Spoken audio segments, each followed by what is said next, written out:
선입견을 버리면 몰랐던 것이 보이기 시작합니다. 알게 되면 두려움을 떨칠 수 있습니다.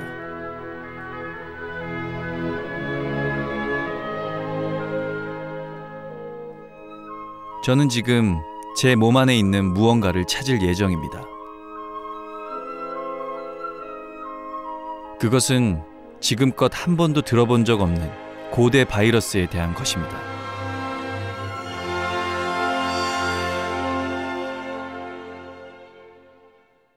안녕하십니까, 정관용입니다. 전 세계에 지금 사스 비상이 걸렸습니다. 지난 5월 8일 현재 사스에 감염된 국가 수는 모두 31개 나라고요. 공식 확인된 환자 수가 7,053명, 사망자도 무려 506명에 이릅니다. 에이즈 때문에 이미 수천만 명이 사망을 했는데 사스에 대해서만 유달리 지나친 공포감을 조장하는 것 아니냐, 이렇게 논리를 펴는 쪽도 있고요. 2003년 2월부터 중국에서 괴질이라고 하는 그런 비정형 폐렴이 보고가 됐었습니다. 그래서 저희도 2월 달부터 그 중국에서 괴질이 발생한 걸 알았고요. 강제 격리에 대한 두려움이 커지면서 중국 유학생들 사이에선 아예 해열제를 먹고 입국하는 경우까지 생겼다고 합니다. 방역에 커다란 구멍이 뚫릴 수 있는 위험천만한 일이 아닐 수 없습니다. 이런 격리 병상에는 사스 환자뿐만 아니라 의심 사례의 경우에도 격리 입원이 됩니다.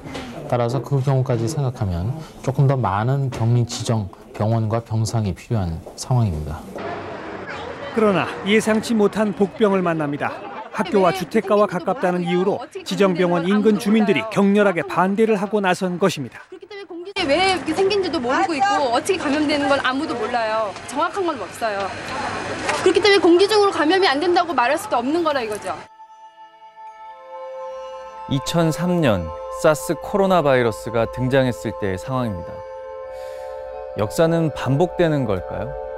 사실 바이러스는 매우 오래 전부터, 그리고 꽤 자주 인간을 찾아왔었습니다. 얼마나 오래 전인지 어떻게 알 수 있을까요? 화석과 같은 증거는 없지만 그보다 확실한 증거가 있죠. 바로 제 피입니다.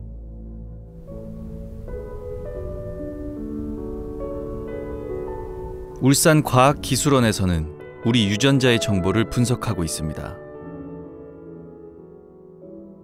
이 중에 제 피가 있습니다.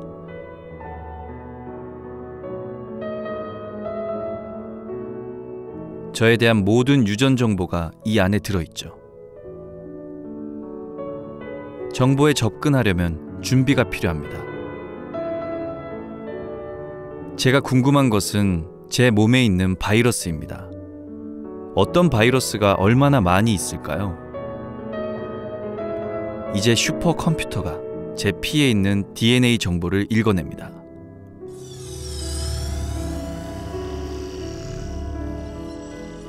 지금 여러분들이 보고 계신 게 유연석 씨의 게놈의 일부를 보고 있습니다. 유연석 씨의 게놈 30억 쌍을 100%로 하면 그 안에 한 1% 정도는 단백질을 만드는 거고, 한 54% 정도는 아직까지 기능을 정확하게 알 수 없는, 어떤 경우는 이제 정크 DNA, 고물 DNA라고 하는데, 그 나머지 한 45% 정도는 바이러스와 비슷한 구조와 서열을 가진 DNA들입니다. 이것들은 옛날에 아마 바이러스나 박테리아나 이런 데서 우리 몸, 인간이 진화하는 과정에서 들어온 그런 서열들인데, 또 그 안에서 45% 안에서도 한 8% 정도는 아예 최근에 바이러스가 직접 들어와서 우리 몸에 남아있게 된 겁니다. 실제로 바이러스 게놈입니다. 바이러스 DNA입니다. 기본적으로 이 진화상 바이러스 같은 게 우리 조상이었습니다. 그러니까 많을 수밖에 없는 거죠.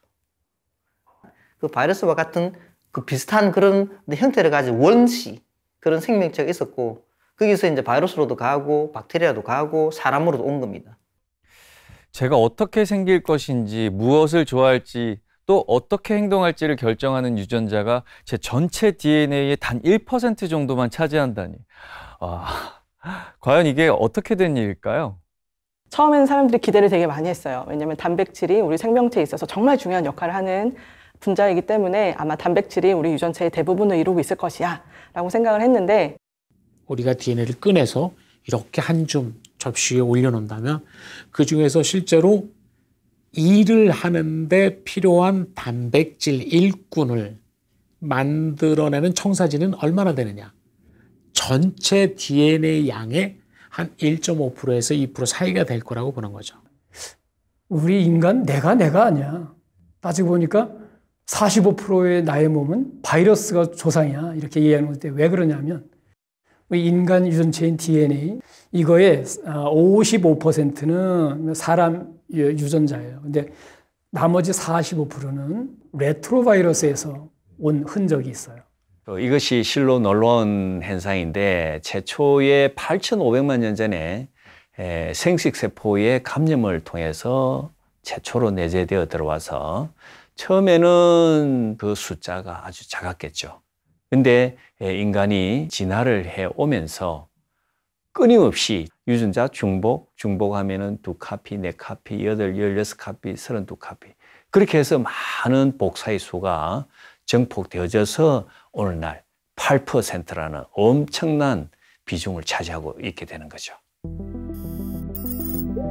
인간 DNA 중 눈 색깔이나 키 같은 형질 유전자는 약 1%. 레트로바이러스는 무려 8%나 됩니다. 레트로바이러스는 무엇일까요?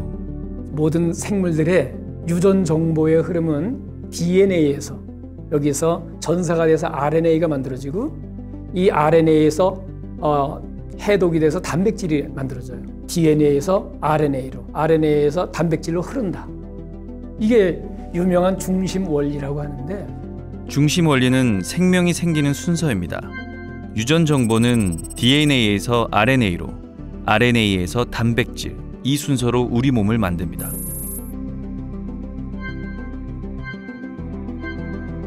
하지만 레트로바이러스는 이 순서를 거꾸로 뒤집어서 만들어집니다.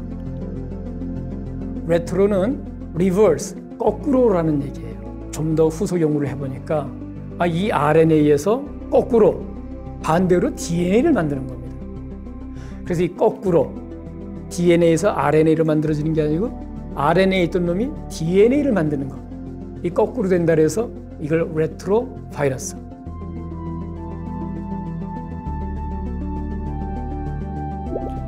일반적인 RNA 바이러스가 숙주를 감염시키는 모습입니다. 숙주세포는 신체 부위마다 각각 다른 자물쇠를 가지고 있습니다. 일종의 방어막이죠. 코로나 바이러스는 폐만 감염시킬 수 있죠. 자물쇠에 딱 맞아야 세포 안으로 들어갈 수 있습니다. 세포 안으로 들어가는 데 성공한 바이러스는 보호막을 벗고 안에 있던 RNA를 복제하기 시작합니다.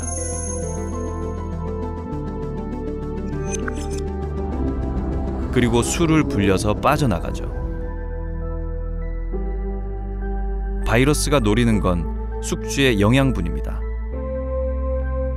빈손으로 들어와 성장에 필요한 모든 것을 숙주로부터 얻죠. 숙주입니다. 그리고 기생체입니다. 숙주가 자리를 비울 때를 노립니다. 바로 지금입니다.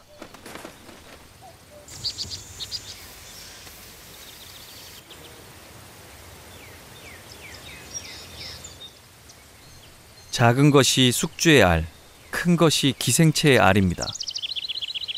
숙주는 기생체의 알을 알아챌까요?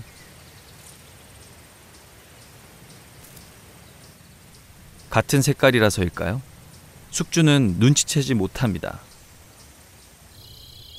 기생체인 뻐꾸기의 알은 숙주의 알보다 더 크지만 더 빨리 부화합니다. 다 이유가 있죠.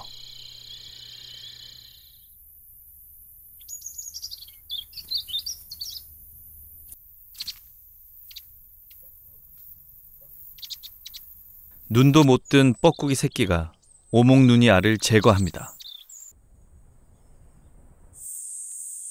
다음은 오목눈이의 새끼 차례입니다.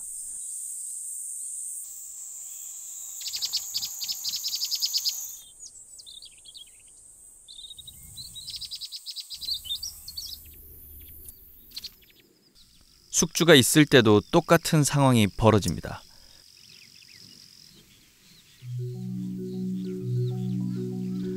숙주는 기생체를 자기 새끼라고 여깁니다. 기생체는 숙주의 도움으로 무럭무럭 성장합니다.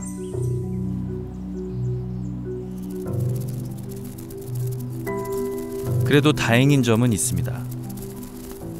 다 자란 뻐꾸기는 결국 오목눈이를 떠난다는 사실이죠. 하지만 레트로바이러스는 그렇지 않습니다. 다른 바이러스와 달리 레트로바이러스의 일부는 숙주의 DNA까지 건드립니다. 숙주의 세포에 들어간 레트로바이러스는 거꾸로라는 이름처럼 RNA에서 DNA를 거꾸로 만듭니다. 그리고 이걸 숙주의 DNA에 끼워 넣죠. 이제 숙주의 DNA가 복제될 때 같이 복제됩니다. 숙주와 한 몸이 되는 거죠. 얘들은 유전도 될 수 있죠. 이게 생식세포 같은 데 끼어들어가 있으면 당연히 내 자손도 그 레트로바이러스가 염색 DNA가 복제할 때 당연히 같이 복제되니까 우리 몸의 일심동체라고 그러나요? 완전히 같이 움직이는 우리 몸의 일부가 돼버리는 겁니다. 그런데 우리의 면역세포는 왜 레트로바이러스를 내쫓지 않고 가만히 둘까요? 얘들이 일단 들어오면 면역 반응이 일어난 것 같긴 해요. 근데 그중에 일부는 DNA를 끼어들어가잖아요. 근데 그다음부터 얘를 인식을 못해요. 그냥 내 DNA, 내 새끼라고 이렇게 생각하는 것 같아요. 마치 우리가 저 뻐꾸기 놈이 꼭 그 알을 남의 그 새 난 알이 새가 알을 낳으면 그걸 틈타서 살짝 자기 알을 거기다 넣어놓잖아요. 마침 그 레트로바이러스가 끼어 들어가 있는 데가 우리의 생존에 정말 필요한 중요한 유전자다. 그러면 당연히 그 세포는 살아남지 못하겠지만 그 레트로바이러스가 끼어 들어간 유전체의 부분이 사실 우리가 사는데 크게 지장이 없는 부분이면은 우리가 세포가 굳이 에너지를 써가면서 그 레트로바이러스를 없애려고 노력을 할 필요는 없잖아요. 가령 우리는 해변에 놀러 갔다가 마음껏 해변을 즐기고 파티도 하고 가족끼리 즐거운 마음으로 검은 하늘의 별도 보고 이렇게 돌아옵니다.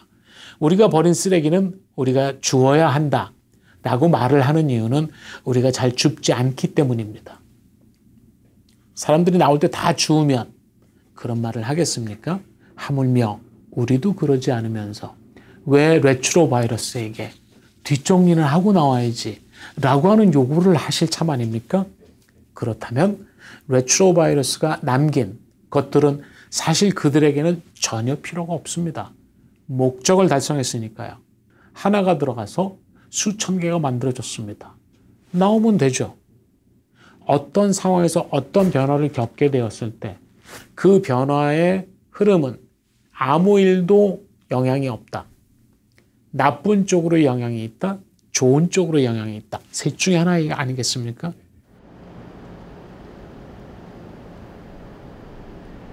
금줄이 걸렸습니다. 오늘이 예정일입니다. 일로 와. 애기 빨리 보고 싶어.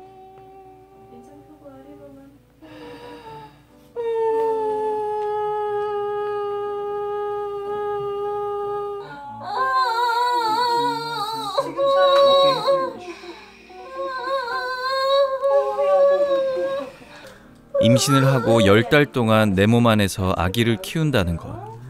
저로서는 상상하기 힘든 일입니다.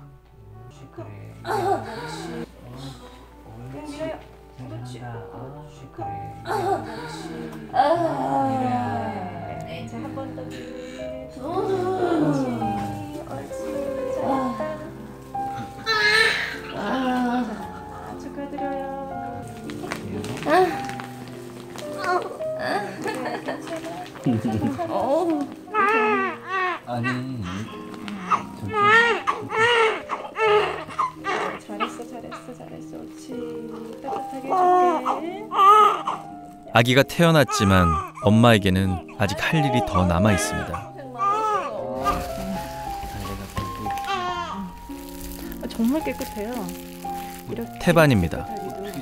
10달 동안 엄마와 아이를 하나로 연결시켜줬죠.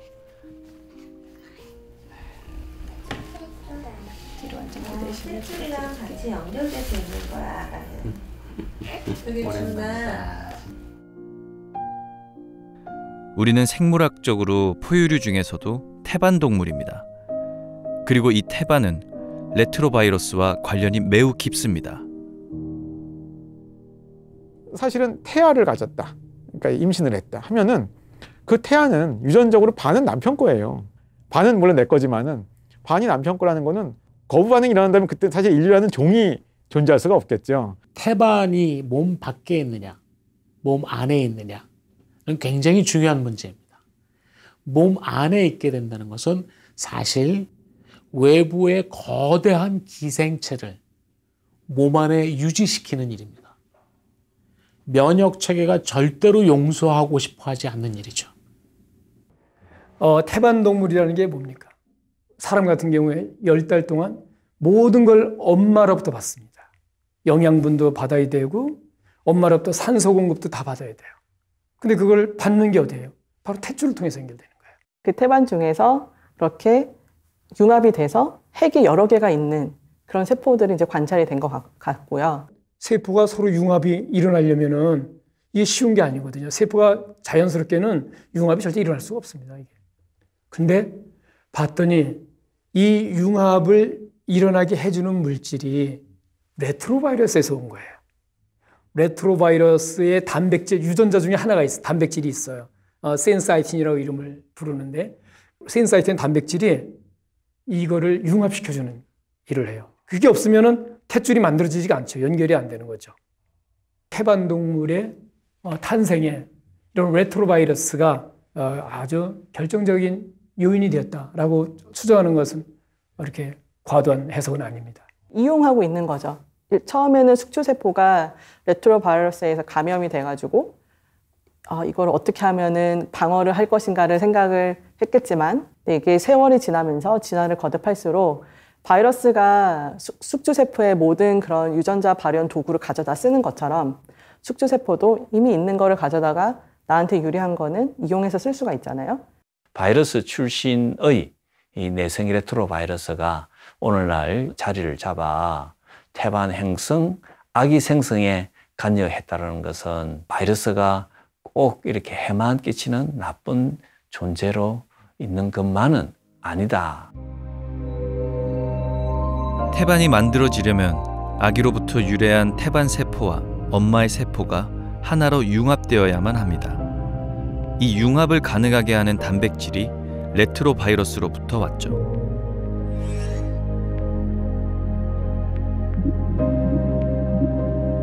그런데 태반을 유지하기 위해선 한 가지가 더 필요합니다. 바로 면역의 저하입니다. 우리 몸에 대개는 면역 반응을 강화시켜주는 면역 세포들이 많이 있는데 면역 세포들 중에서 면역 반응을 제어하는 면역 세포들도 있어요. 그러니까 항상 우리가 양이 있으면 의미 있게 마련인데 그 밸런스가 중요한데 그런 대표적인 게 조절 T세포라고 그래가지고요. 우리는 누구나 다 가지고 있습니다. 그 조절 T세포가 없으면 오히려 이제 과도한 면역 반응이 나서 질병이 생기는데요. 태반 같은 데는 그런 게 많이 있습니다. 태아가 임신 상태에 있을 때 생리학적인 특징은 면역이 저하되어 있다라고 표현을 합니다. 그래서 임산부들은 감기에도 잘 걸릴 수 있고요. 여러 가지 생리학적인 어려움을 갖게 됩니다. 왜냐하면 이 태아를 킵하기 위해서 관용의 범위를 훨씬 크고 깊게 벌려주는 것이죠. 거기에 작용하는 각종 세포들은 있지만 그거를 눈 감아준다라고 하는 특성을 바로 그 모습이 지금 어디에서 나왔느냐면 레트로바이러스의 존재하고 바로 지금 연결이 되죠. 우리 몸에 남아있잖아요. 우리 몸 안의 레트로바이러스는 숙주와 융합을 할 때처럼 태반을 융합시켰습니다.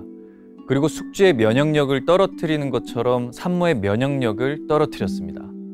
그렇게 해서 우리의 태반이 완성된 것이죠. 만약 레트로바이러스가 없었다면 무슨 일이 벌어졌을까요? 뭐 우리 주몽이라 그러나요? 우리 조상 알을 낳았겠죠. 뭐. 그러니까 태반 동물이 아니에요. 아이고 누구 출산했대 그러면 무슨 알을 낳았어 뭐 이렇겠죠. 그 큰 차이입니다. 태반 동물은 그렇게 연결돼 있어서 모든 걸 엄마부터 클 때까지 다 받고 태어난다는 거. 그런 어마어마한 차이죠. 그렇게 해서 태어난 것이 바로 우리들입니다. 우리 인간이 다른 동물들과 가장 차이가 나는 곳은 어딜까요? 바로 뇌죠. 바이러스는 우리의 뇌도 바꾸어 놓았습니다. Obviously, the current pandemic shows us how bad that can be, but we can obviously take over viruses. We as hosts can take over these viruses and use them for our own good. And so we're trying to find that interface. You know, how do you make an enemy a friend and a friend an enemy? ARC was a really stunning example of how we've taken a virus and we've taken a very small part of that virus and we use it for signaling to control memories, to control how synapses form. And so that's how I got onto ARC. 기억이 없다면 어제의 나는 사라집니다. 나를 계속 존재하게 만들어주는 것이 기억이죠. 그 기억을 담당하는 것이 뇌의 시냅스입니다.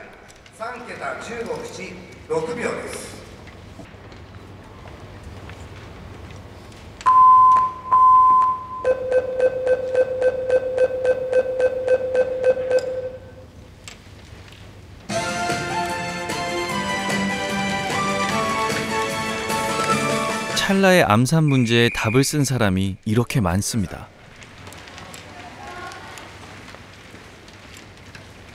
정답 확인 시간입니다.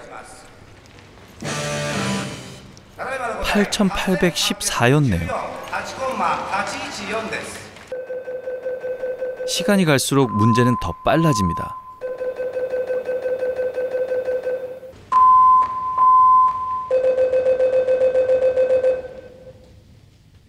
눈으로 읽는 것도 어렵습니다.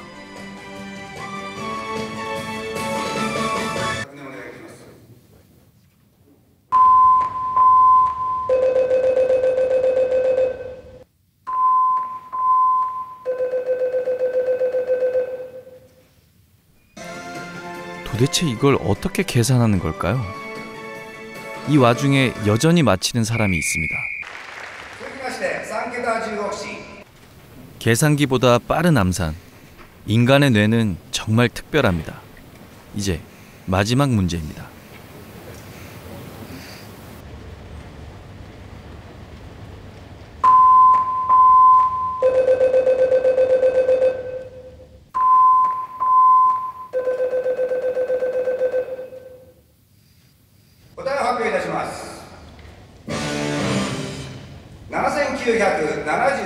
이날 대회에서는 신기록이 나왔다고 합니다.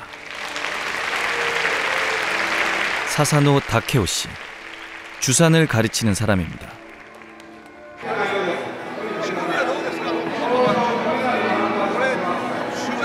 一緒です。もう見た数字をそのままそろばんが頭入って一個一個足していってるだけです。特殊な方法は一切ないです。はい。もうまあ一緒です。はい、もう見た数字を計算する。もう普通に一個一個計算するので、はい、全く一緒です。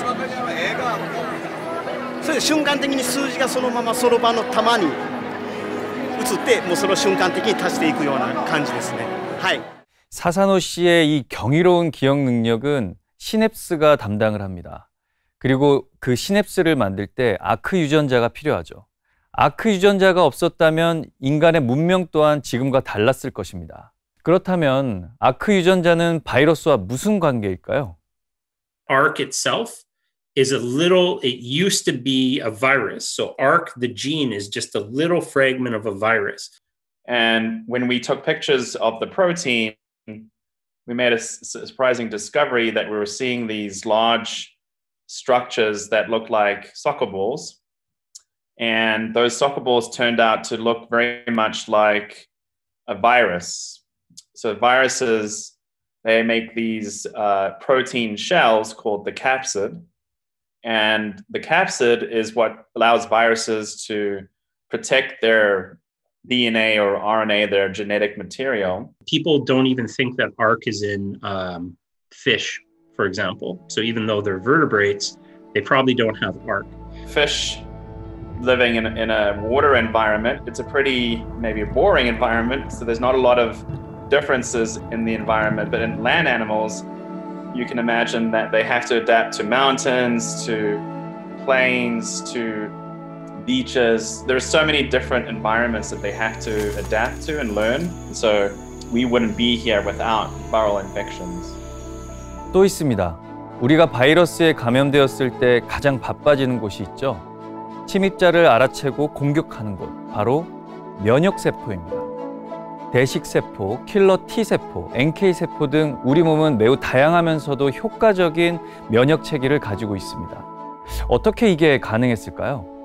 거기 제가 재밌는 거 하나 말씀을 드릴게요. 뭐냐면은 요즘에 이제 면역학 이런 거 유행을 코로나19 때문에도 사람들이 많이 관심을 가지고 하는데 이 코로나19 직전에 면역학에 가장 화두가 됐던 거는요, 면역항암제였습니다.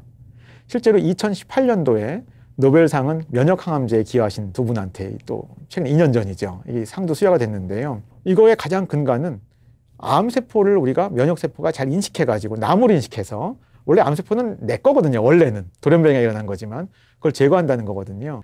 바이러스에 대한 우리가 대응해서 생긴 그 면역세포들, CD8 킬러 T세포나 NK세포 같은 거가 바로 암에 대한 면역 반응이 가장 제일 중요한 면역세포입니다. 그 얘기는 뭐냐 하면 아마 바이러스가 이 세상에 없었다면 우리 몸에는 CD8 킬러 T세포나 NK세포가 생기지 않았을 거고요. 우리가 암에 대한 면역 반응을 못 가졌을 거라는 것도 제가 또 아마 재미있는 포인트라고 말씀드릴 수가 있을 것 같습니다. 끊임없이 쳐들어오는 적들 덕분에 아군의 전투 체계가 만들어지고 아군의 전투력도 올라갔습니다. 자연에서도 이와 비슷한 일이 벌어집니다.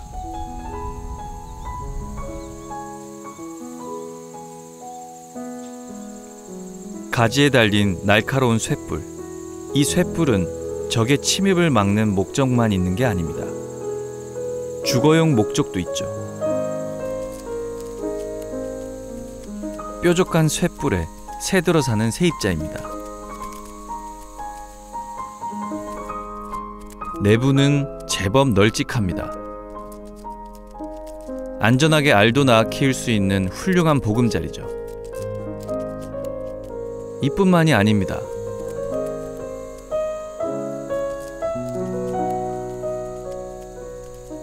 기생개미는 숙주식물에서 나오는 단물을 먹고 삽니다.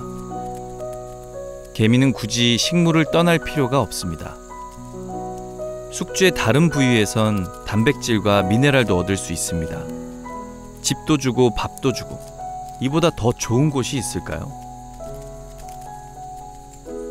숙주가 기생체를 눈 감아주는 데에는 이유가 있습니다.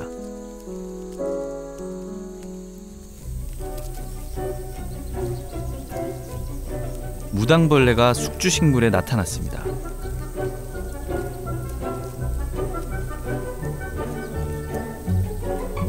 기생개미는 무당벌레를 무찌릅니다. 먹고 마실 단물과 단백질을 지켜내는 거죠. 하지만 결과적으로는 숙주를 보호하게 되는 셈이죠.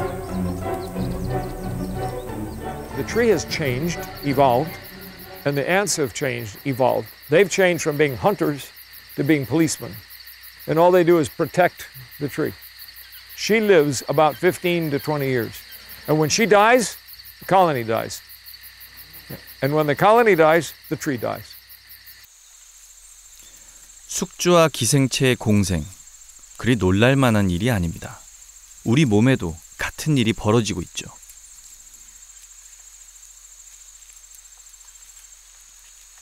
(2020년에) 논문이 하나가 나왔는데 되게 재미있는 결과를 보고를 하고 있습니다. HIV 바이러스가 그러니까 에이즈랑 관련이 있는 그 일종의 레트로 바이러스인데요. HIV가 들어오면 저희가 면역 시스템이 작동을 해야 하잖아요. 근데 이 면역 시스템이 바로 우리가 갖고 있는 레트로 엘리먼트를 활성화시켜요. 이 레트로 엘리먼트가 활성화되면은 면역 유전자가 이것 때문에 막 나오기 시작해요. 근데 그러니까 항바이러스 물질이죠. 만드는 이 항바이러스 물질이 에이즈 바이러스를 억제하더라고요. 면역 시스템이 이 레트로 엘리먼트를 이용하는 겁니다. 재미있죠? HIV도 레트로 바이러스인데요. 먼저 내재에 들어온 이러한 내생 레트로 바이러스가 바깥에서 들어오고자 하는 외생 레트로 바이러스의 공격, 침입에 대해서 막아준다라는 그런 좋은 역할을 한다는 것이 재미있는 현상인 것이죠. 외부에서 들어오는 코로나 바이러스와 같은 바이러스가 들어올 때 이미 내 몸속에 내재되어 들어있는 내생 레트로 바이러스가 작동을 한다는 것입니다. 이 인간의 숙주는 내가 먼저 차지해 있으니까 감히 어떻게 들어오려고 해? 들어오지 마. 라는 식으로 이 지구에 가장 많은 이 입자들, 생명체 입자들, 조각들은 바이러스거든요. 일단 수가 제일 많고요. 그 다음에 종수도 제일 많고요. 아마 뭐 모르긴 몰라도 1조 단위의 어떤 그 다양한 바이러스 종이 있을 수도 있습니다. 최소한 다른 어떤 생명체보다 몇 배나 많은 종을 갖고 있고요. 그 다음에 바이러스가 전 지구를 다 뜯고 모든 생태계에 다 끼어들어가 있습니다. 그러니까 당연히 이제 외계인이 와서 이렇게 물 떠가지고 뭐 분석을 하든지 맨날 바이러스만 나오는 거죠.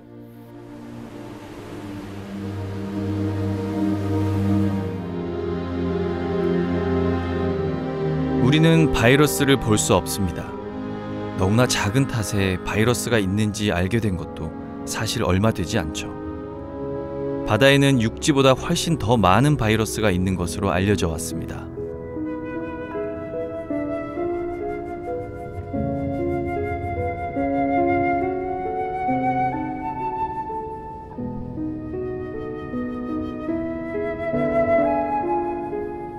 저 바닷속에 얼마나 많은 바이러스가 있는지 알려면 특별한 노력이 필요합니다.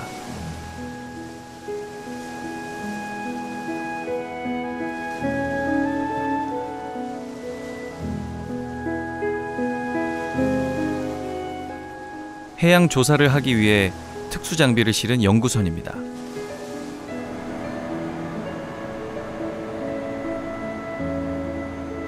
수심 120m까지 내려가 바닷물을 수집해 바이러스의 정체를 확인해 볼 계획입니다.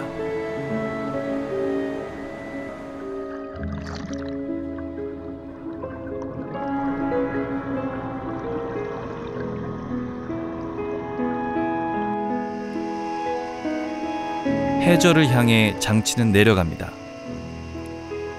수심 30m부터는 햇빛도 들어오지 않습니다.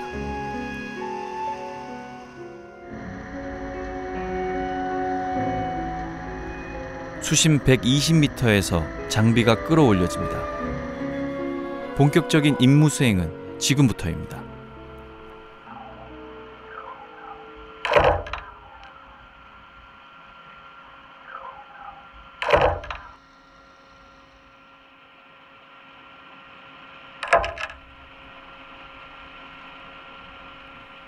과학자들이 보내는 음파 신호에 물병의 뚜껑이 차례로 닫힙니다.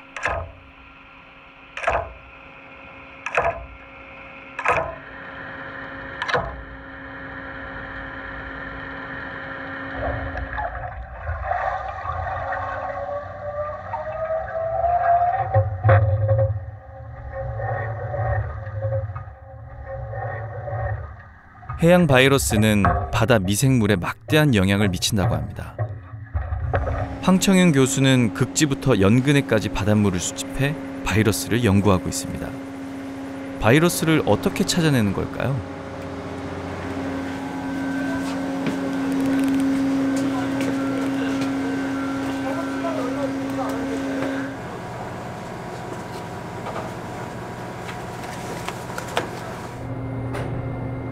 (3.0) 마이크로미터 구멍이 뚫린 거름망을 넣고 바닷물을 붓습니다. 이 정도 크기면 우선 플랑크톤이 걸러집니다.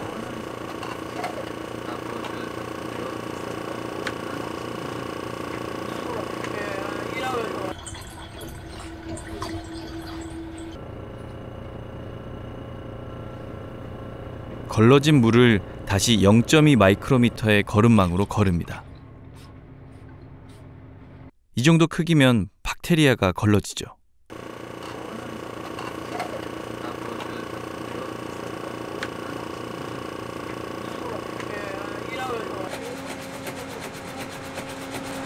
바닷물에서 가장 덩치가 큰 플랑크톤과 박테리아를 걸러낸 바닷물을 별도로 준비해둔 물통에 담습니다.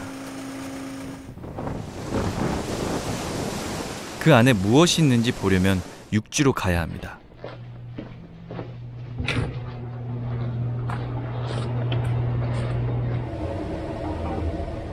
연구실에 도착했습니다. 이제 물통 속에 있을 존재를 확인할 시간입니다.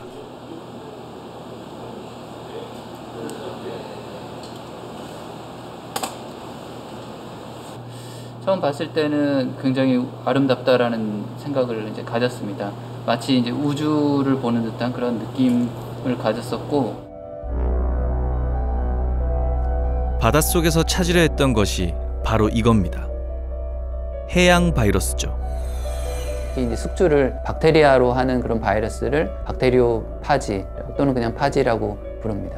대부분의 해양의 바이러스들은 박테리오파지로 이렇게 알려져 있습니다. 달 착륙선과 꽤나 비슷하게 생겼습니다. 실제로 여러 가닥의 다리를 써서 숙주에 착륙한 뒤 머리에 있는 DNA를 숙주 몸속에 깊게 꽂아 넣습니다. 모든 환경에서 바이러스들은 존재하고 있습니다. 극지에도 굉장히 많은 바이러스들이 존재하고 있습니다. 전체 대양에 있는 이제 바이러스 수로 본다면 바이러스 수가 이제 10의 30승 정도 해당이 된답니다. 근데 해양에 있는 바이러스들을 다 모아서 목걸이를 이렇게 만든다고 가정을 해보면 그 목걸이의 그 지름이 우리 은하 지름의 이제 10배보다도 더 큰 많은 그런 수가 되겠습니다. 바닷물 한 방울에는 최대 9억 개의 바이러스가 있다고 합니다.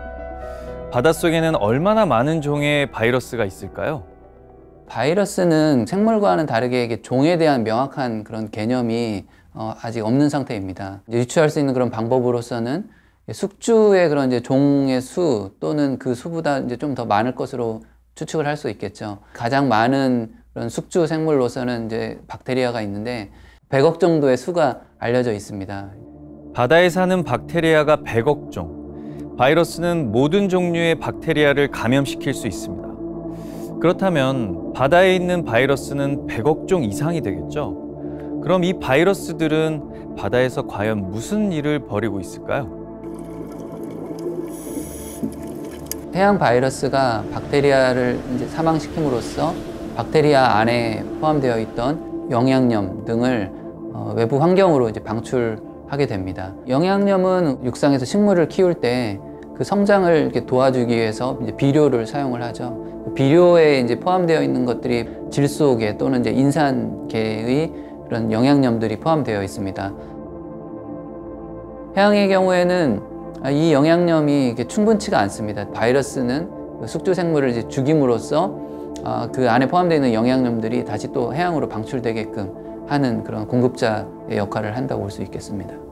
지구상에 살고 있는 바이러스와 세균은 대부분 바다에 살고 있어요. 근데 세균은 증식 속도가 굉장히 빨라서 세균 한 마리가 2마리로 되는데 조건만 맞으면 20분밖에 안 걸려요. 그러니까 20분마다 2배로 되는 겁니다.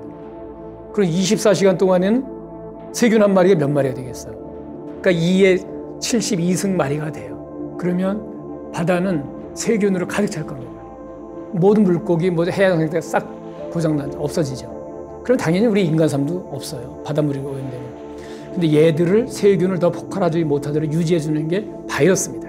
간단하게 말하면 태평양 이 바이러스로 덮여 있다 그러면 인간은 그냥 큰 배 하나 거기 올라타가지고 가는 그런 존재인 겁니다. 근데 그러다 보면 태평양에 이제 파도 좀 치고 태풍 불고 그러면 당연히 파도가 치고 하다 보면 어쩌다가 바이러스가 물이 튀어가지고 이제 배에도 올라오고 하다 보면 우리가 이제 몸에도 이제 이렇게 파도가 맞고 이제 물이 튀고 그러는 거 아닙니까? 그죠? 우리 스스로는 이게 지구를 우리가 정복했고 지구 온난화를 하고 자연을 파괴하고 좀 우리는 이렇게 그렇게 생각하지만 조금 더 크게 보면 그야말로 우리는 바이러스 속에서 헤엄치고 있고요. 바이러스를 맨날 지금도 제가 수업하면서 바이러스 지금 들이마시고 있거든요. 실제로요. 거짓말이 아니에요. 인간 DNA의 45%는 바이러스로 이루어져 있습니다. 한마디로 우리는 바이러스 인간인 셈이죠. 이 사실은 지구 전체적으로 봤을 때도 크게 다르지 않습니다. 우리 지구는 언제부터 바이러스 행성이 되었을까요? 많은 사람들이 바이러스는 생물입니까? 무생물입니까? 특히 이제 어린이들일수록 그런 질문을 많이 하는데 우리가 가지고 있는 개념 자체가 생물은 세포이어야 한다를 가지고 출발을 해버렸기 때문에 그렇게 기준을 세우면 바이러스는 생물이 아닙니다. 그럼 무생물이냐? 그거는 이제 굉장히 초등학생 같은 질문이 돼버려요. 보통 우리가 생물의 진화 나무를 그리잖아요. 그 나무들을 쭉 밑으로 따라가서 맨 밑에까지 가면 우리가 루카라고 부르는 것이 있습니다. 요거는 이중가닥의 DNA를 유전체로 삼는 세포성 생물의 첫 출발점을 그렇게 보는 것이죠. 지구는 46억 년 전 탄생했습니다.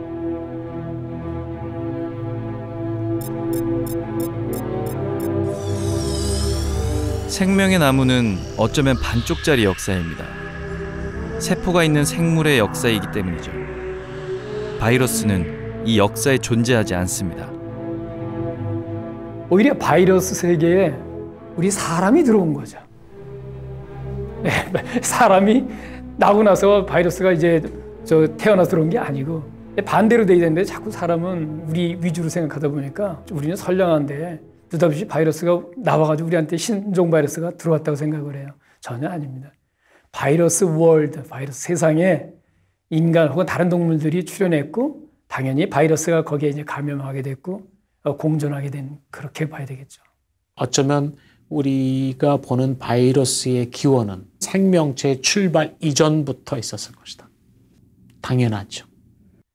바이러스가 세포 이전에 존재했을 거다. 그 이후에 존재했을 거다. 학자들에 따라 의견은 다릅니다. 하지만 분명한 것은 바이러스가 매우 오래전부터 있었다는 것이죠. 게다가 바이러스는 세포를 가진 생명체 모두를 숙주로 삼을 수 있습니다. 세포가 있는 생명체 전부를 합한 것보다 훨씬 많죠. 2천만 종이 있다고 치면 사람은 그 중에 한 종입니다. 개체수가 많아서 우리가 지구의 주인인 것처럼 행세를 하지만 사실은 우린 2천만 중에 하나일 뿐이다라는 뜻이고요. 그것도 그 숫자보다 더 많을 것인데 그 중에 어떤 종도 바이러스를 피해가는 종은 존재하지 않습니다. 사실은 바이러스가 지구상의 절반을 차지하고 있다면 나머지 절반이 2천만 종 다 합친 거거든요. 그러니 우리가 보는 입장에서는 굉장히 기분 나쁩니다.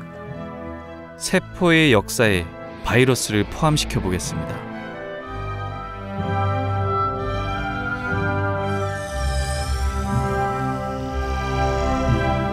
비교가 되시나요? 바이러스와 비교하면 세포 생물들이 초라해집니다. 바이러스는 압도적인 숫자와 오랜 역사, 그리고 무한한 잠재력도 가지고 있죠. 숙주의 몸 안에 있는 레트로바이러스는 엄청난 잠재력을 가지고 있습니다. 몸 안에 있는 레트로바이러스는 숙주의 DNA 안에 그저 가만히 있지 않습니다. 이동할 수 있죠. 마치 숙주를 옮겨다니며 감염을 시키듯이 말이죠.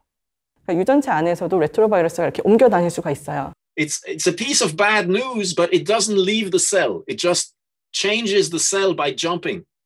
And we now know that this is a major force of evolution. And they have changed a lot between chimpanzees and humans.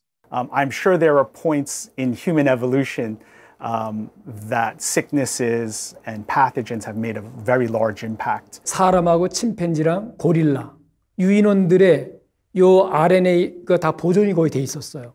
그 서열을 다 비교를 해봤습니다. 그 RNA 하나는 바뀌어 있더라고요. 서로 침팬지, 고릴라, 사람에서는 한 군데가 바뀌어 있는데 그런 활동 때문에 아까 그렇게 세 분기점에서 서로 갈라진 게 아닌가. 레트로 엘리먼트는 이게 여기 점프해 다닌다 그랬잖아요. 그만큼 레트로 바이러스의 활동은 급격한 큰 우리 생물 우리의 변화를 초래한다.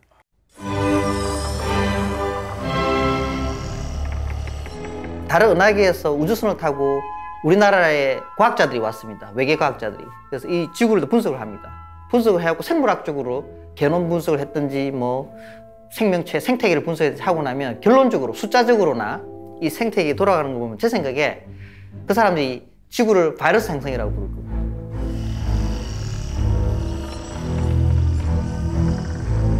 Viruses sound very scary. They can make us sick, they can kill us, but they can also become us.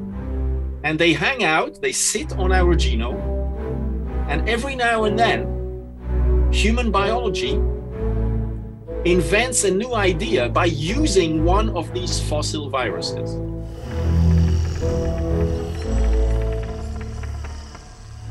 So that we're a better host and we stay alive for them. So I don't know who owns who.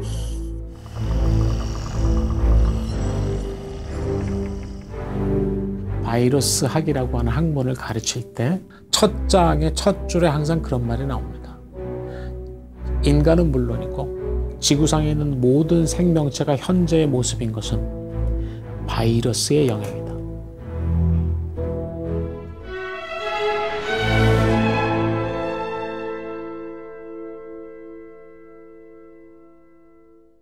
영국에서 그 바이러스 변이가 생긴 거는 당연한 거고요. 엄청난 뭐 수십만 명이 수백만 명이 감염되어 있는데 변이가 안 생기는 게 이상한 거고요. 너무나 당연한 겁니다. 지금 우리나라에도 감염자 수는 작지만 이미 변이 바이러스 많습니다. 이미 변이가 아마 수백 개, 수천 개 생겼을 겁니다.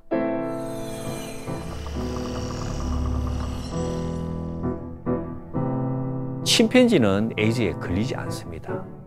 한때 에이즈 바이러스와 같은 외생 레트로 바이러스에 의해서 침팬지가 무차별하게 공격을 당해서 절멸당했습니다. 침팬지를 공격해 오는 에이즈 바이러스에 면역력이 살아있는 침팬지만 살아남았다는 것이죠. 그 얘기는 뭐죠? 코로나 바이러스는 코로나 바이러스대로 잘 살고 박쥐는 박쥐대로 잘 살아가는 겁니다. 그들 사이에 그렇게 살아남은 놈들이 현재의 개체들인 것이죠.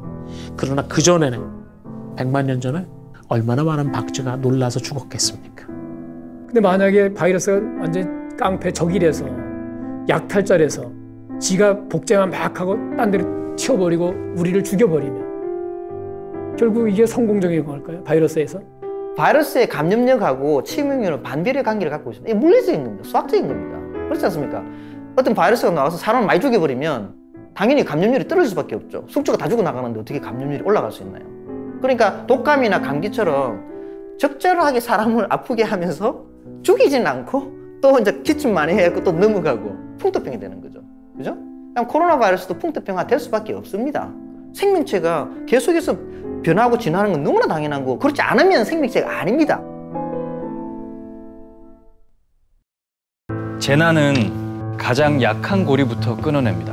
This particular pandemic was like ripping off a Band-Aid, and instead of finding a small scab, you just see a big gaping wound. 절대 평등하지 않습니다. If I was white, I wouldn't have to go through that. This is how black people get killed. 올해는 너무 많이 죽었어요. 우리 아들 마지막으로 해줘. 우리 아들이 마지막으로.